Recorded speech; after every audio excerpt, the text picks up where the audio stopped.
วัสดีค่ะก็กลับมาช่องรักสุขภาพอีกแล้วนะคะวันนี้เอาเมนูคีโตเจนิกดีๆมาฝากกันอีกแล้วนะคะกับเมนูนะคะสะโพกไก่นะคะแกงจืดนะคะฟักเขียวสะโพกไก่นะคะซึ่งวิธีทำไม่ยากเลยนะคะรวมถึงเราจะใส่เห็ดหอมด้วยนะคะเดี๋ยวเราไปเริ่มลงมือทำกันเลยค่ะขั้นตอนแรกนะคะเราจะใช้สะโพกไก่นะคะหั่นก่อนค่ะ2สะโพกนะคะ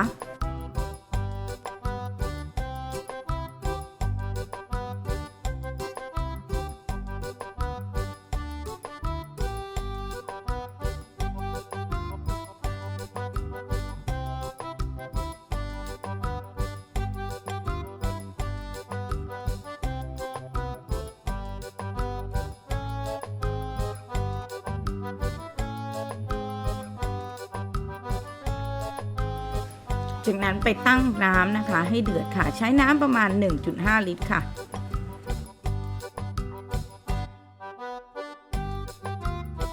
น้ำเดือดนะคะเราก็จะใส่กระเทียมลงไปประมาณ 3-4 กลีบนะคะหลังจากนั้นพอน้ำเดือดนะคะให้เพื่อนๆนะคะค่อยๆใส่นะคะสะโพกไก่ที่สับลงไว้นะคะลงไปค่ะ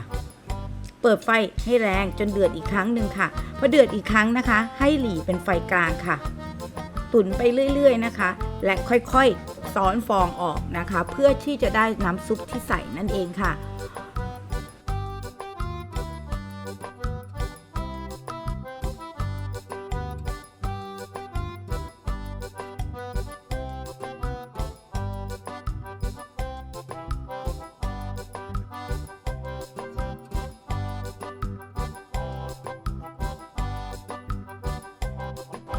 หลังจากนั้นนะคะใส่ฟักเขียวลงไปค่ะ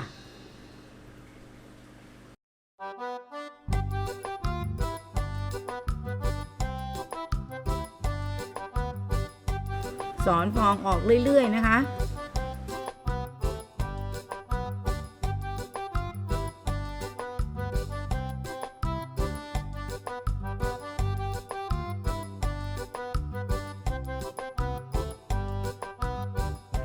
ตามด้วยเห็ดหอมนะคะ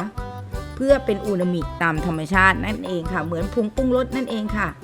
สอนฟองออกไปเรื่อยๆเลยค่ะ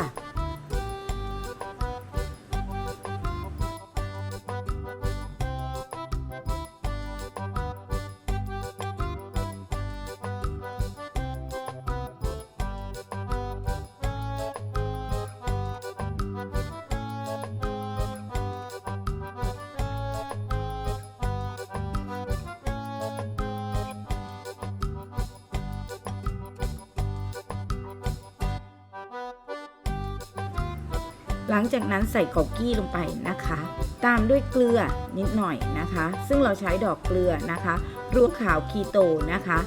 นี่ค่ะชิมรสตามชอบนะคะจัดเสิร์ฟกันเลยค่ะเสร็จไปแล้วนะคะกับเ